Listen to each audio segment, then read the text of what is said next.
नमस्कार. आजच्या या विश्लेषणात आपण पीएम किसान योजनेचे नियम आणि नवीन जमीन खरेदीदारांच्या पात्रतेबद्दल थोडक्यात जाणून घेणार आहोत. आपल्याला माहितीच असेल, या योजनेअंतर्गत पात्र शेतकऱ्यांना दरवर्षी थेट 6,000 रुपयांची भक्कम आर्थिक मदत मिळते. बरं, ही रक्कम थेट बँक खात्यात प्रत्येकी 2,000 रुपयांच्या 3 सोप्या हफ्त्यांमध्ये जमा केली जाते. पण इथे एक मोठा प्रश्न पडतो.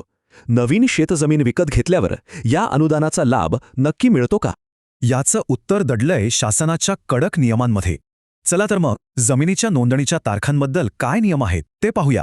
सरकारने एक कट ऑफ तारीख ठरवली आहे. 1 फेब्रुवारी 2019च्या आधी 7/12 उतार्यावर नाव असणं अगदी अनिवार्य आहे. याचाच अर्थ या तारखेनंतर जर जमीन विकत घेऊन नाव लावलं असेल तर शेतकरी या योजनेसाठी अपात्र ठरतात. याशिवाय आयकर भरणारे, सरकारी कर्मचारी किंवा आधार बँक माहिती तफावत असेल तरीही अपात्रता येऊ शकते बरं का. मग आता असा विचार येईल की या सरकारी नियमानुसार नक्की कोणते शेतकरी या मदतीसाठी खरोखर पात्र आहेत?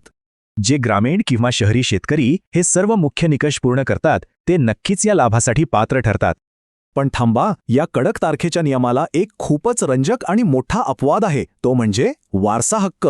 म्हणजे कसं? थेट खरेदी किंवा दानपत्राऐवजी जर जमीन वारसा हक्काने मिळाली असेल तर तारखेनंतरही पात्रतेचा विचार होतो.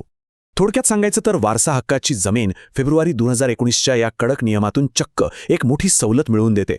म्हणूनच लाभ मिळवण्यासाठी पोर्टलवर स्थिती तपासा आणि आधार, बँक पासबुक सोबतच 7/12 कायम अपडेटेड ठेवणं अत्यंत गरजेचं आहे. शेवटी एक प्रश्न नक्की पडतो. अशा कडक तारखा कृषी अनुदानाच्या वितरणात खरंच मदत करत आहेत की अडथळा?